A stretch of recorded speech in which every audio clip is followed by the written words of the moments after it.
found out what special quality those kids had. They had exceptionally developed visual perception, visual and aesthetic. For them, the shape, color, and the like of surrounding objects was of critical importance. Some things were beautiful in their eyes, others the definition of ugly. And here's the kicker. They were always in consensus. But it was that very ability that ultimately became their plight. The particulars, however, I still do not know.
Did you bring the battery? Here it is. Let's replace it. Go ahead, but you'll need to switch me off first. All right. Here come the shakes again. Well, no way around that. Yep, shut me down. See you in a minute.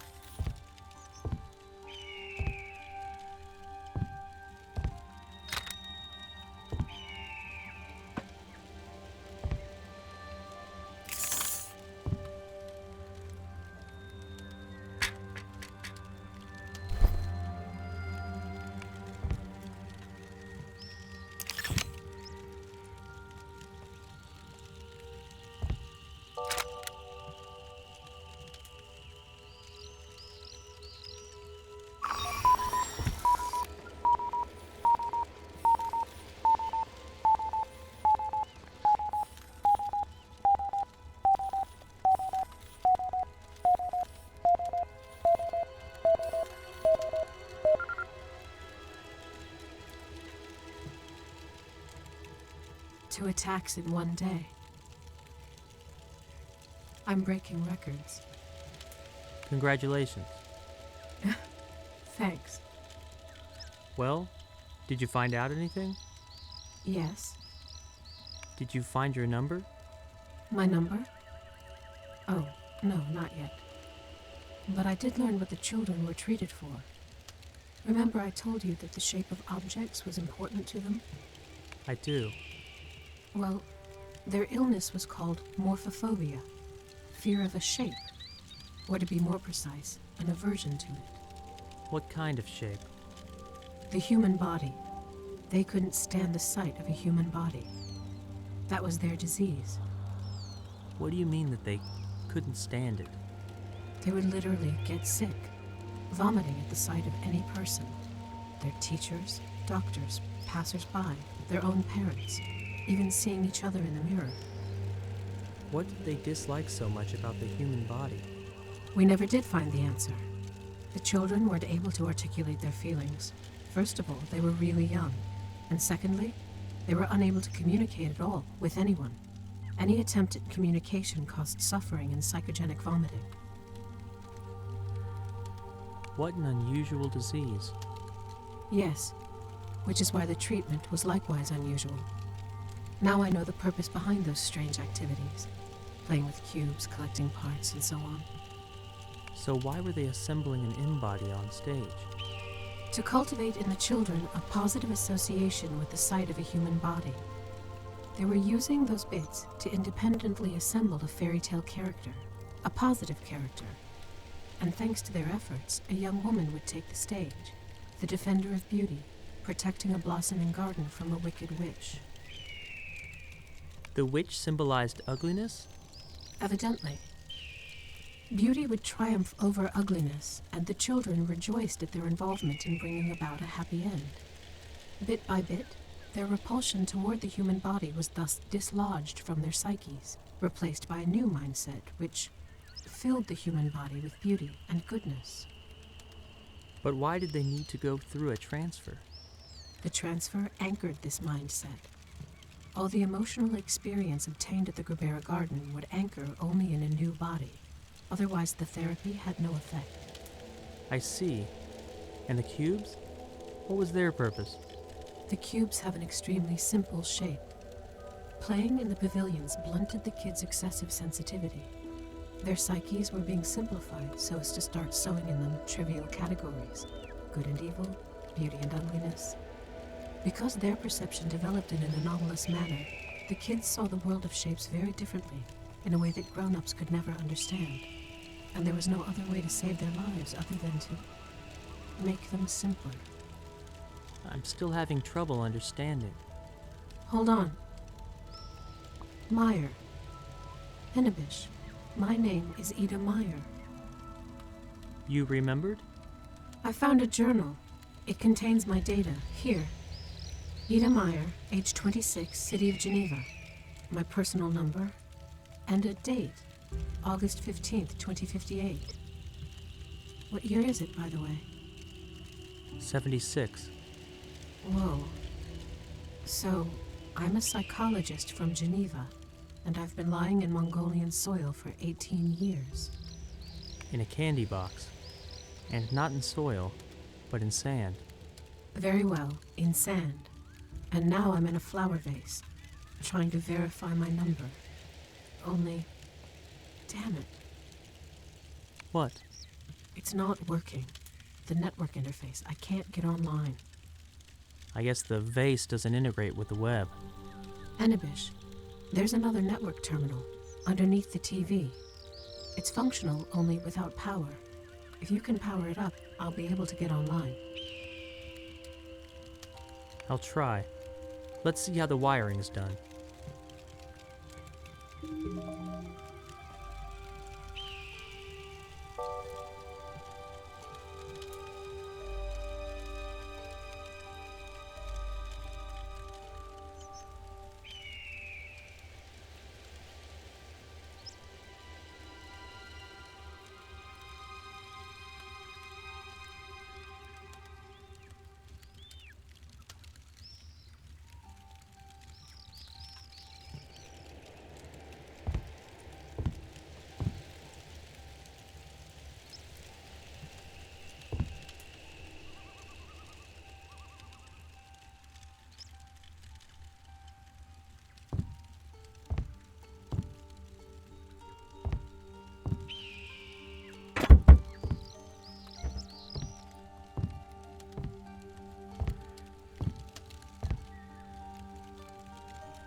The reason is both simple and evident. Simultaneous existence of two copies of the same person gives rise to problems we are not prepared to tackle, as clearly demonstrated by the sorrowful experience of the recent past. For now, strict prohibition on duplication and forced deactivation of existing duplicates remain the only solution to the situation. Deactivated neurocopies are retired into secure storage facilities for likely reactivation in the future, when a legitimate solution is found. This is one of the cases when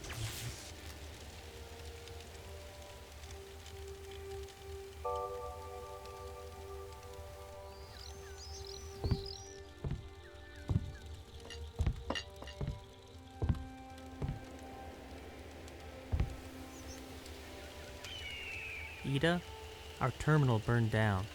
I know, but I managed to check the number in time. You did? So what's the news? Are you going home? The news is bad. I no longer have originals right. There's nowhere for me to go. Why? I was restored. 3 years ago, Ida Meyer was confirmed dead and restored from a reserve neurocopy. She currently lives somewhere in Geneva. We don't seem to have much luck. How did she die? It says here, died in a disparatoxin emission in 2058. This means you are now a duplicate? Correct. My very existence is illegal. Well, don't fret. We'll improvise. Improvise? Sure. We'll find you a normal body with legs. With legs. And then what? Then we'll live our lives, selling flowers. Enibish, listen. When my battery runs out, I want you to put my flowers into secure warranty. I mean, into a glass cell, yes? That is a secure evacuation. I understand. What?